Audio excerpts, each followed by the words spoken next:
Programme के पहले से हमारे साथ मौजूद हैं डॉक्टर तारिक फजल चौधरी साहब, बैरिस्टर उमैर खान न्याजी साहब और सैयद हसन मुर्तज़ा साहब। बहुत शुक्रिया आप तीनों का। डॉक्टर साहब, आपसे आगाज़ करते हैं। पंजाब के बल्दियाती इंतखाबात के हवाले से जो आपने बिल लेकर आए हैं, इसमें बड़ी अच्छी बातें भी हैं, जिसमें डेवलपमेंट प्रोजेक्ट्स अगर ना मुकम्मल हो रहे हों तो मकामी क़यादत वो बना सकती है, वो फंडिंग के हवाले से। लेकिन इसका जो सबसे बड़ा इशू है वो ये कि गैर जमाती इंतखाबात आप लोग चाहते हैं। ये कहाँ से? तो 1985 में हमने सुना था आखिरी मरतबा गैर जमाती इंतखाबात हुए। देखिए, बिस्मिल्लाहिर्रहमानिर्रहीम, बल्दियाती इलेक्शंस के हवाले से मुख्तलिफ तरह के इलेक्शन ज़ाहिर है पाकिस्तान में और सिस्टम में होते रहे हैं। हर एक के अपने प्रोज एंड कॉन्स हैं। मौजूदा सूरत हाल को देखते हुए पंजाब गवर्नमेंट ने यह फैसला किया है कि इन्हें इसी अंदाज से करवाया जाए जो आप सवाल कर रही हैं।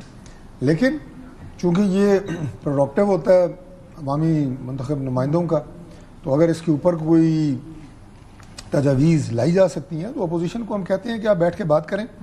शुरू दिन से मरकज़ हो या हमारा पंजाब हो, हम अपोजिशन को यही दावत देते रह गए हैं कि खुदा के लिए तमाम वो इशूज़ जिनके ऊपर आपकी कोई कंटेंशन है, कोई आपका एतराज़ है और आप समझते हैं कि इस पर कोई राय दे के हम बेहतरी ला सकते हैं, तो उस पर बैठ के बात करें। ठीक है। उसमें बयानबाजी की बजाय या खाड़ पे छाड़ की बजाय, या जिस तरह आप देखती हैं असम्बलियों में कागज़ फाड़ के जहाज़ बना के उड़ा रहे होते हैं, बाजे बजा रहे होते हैं, बैंड तुखारियाँ अभी तक बजाया इन्होंने, तो उस पर बात करें तो हम तैयार हैं। नहीं, पंजाब यही में वो बातें हैं। पंजाब में आप इनको लिफ्ट कहाँ पे करवाते हैं? पंजाब में तो आपके पास चूंकि एक मेजॉरिटी है, आपने कानून पास कर दिया, ये सारी बातें अगर आप कंसल्ट कर लेते हैं इनसे पहले तो नहीं। देखिए, हमारी बात ये है कि लिफ्ट कराने की बात नहीं है। अपोजिशन जो होती है उसका अपना एक कॉन्स्टिट्यूशनल रोल होता है, चाहे वो सूबा हो चाहे वो मरकज़ हो। अब अपोजिशन अगर वो रोल अदा करने के लिए तैयार हो और हम उन्हें स्पेस ना दे रहे हो तो हमारी गलती है। अच्छा। लेकिन अगर अपोजिशन जो है वो असम्बली के इजलास के दौरान सिर्फ तातुल पैदा करना और कार्रवाई को मुअत्तल करना, और जैसे मैंने पहले कहा कि उसमें सीटियाँ, बाजे, जहाज़ बना के उड़ाने और ये सारे काम, तो फिर कहाँ उनका कॉन्स्टिट्यूशनल रोल और कहाँ हमारी मुशावरत? करा क्यों रहे हैं यार जमाती बुनियाद पे इंतखाबात, और 30 दिन के बाद आप पार्टी ज्वाइन कर सकते हैं? इसकी लॉजिक क्या, मंतक क्या है? आप तो सियासी आदमी हैं। तो मैं आपको ये अर्ज कर रहा हूँ कि सारे मॉडल जिससे पहले एक्सरसाइज हो चुके हैं। ठीक है। अब अगर मौजूदा हालात में अगर गवर्नमेंट, ये पॉलिटिकल सिचुएशन मुल्क की बदलती रहती है, सिचुएशंस बदलती रहती हैं। ये तो जिन लोगों ने माइंड अप्लाई किया है, मैं उनकी बात कर रहा हूँ कि अगर इन हालात में जो जिनसे अभी हम जा रहे हैं आपको पोलराइजेशन नज़र आती है। देखें, मैं सिर्फ आपको एक एस्पेक्ट बता देता हूँ, आप ये अंदाज़ा लगाएं कि पाकिस्तान में सियासत में हमेशा सियासी इख्तलाफात रहे हैं, और मैं 2002 से पार्लिमानी सियासत में हूँ। कभी भी सियासत की वजह से मामलात ज़ाती दुश्मनियों तक नहीं गए थे।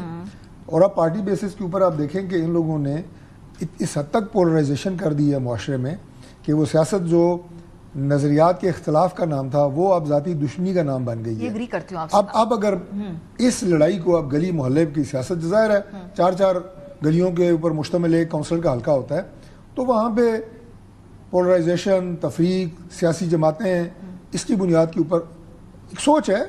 मैं आपको ये अर्ज कर रहा हूँ, वजन होता अगर आप इसमें ये शिकना डालते कि 30 दिन के बाद किसी सियासी जमात को वो ज्वाइन करे। अगर गैर जमाती है तो फिर गैर जमाती रहने देना।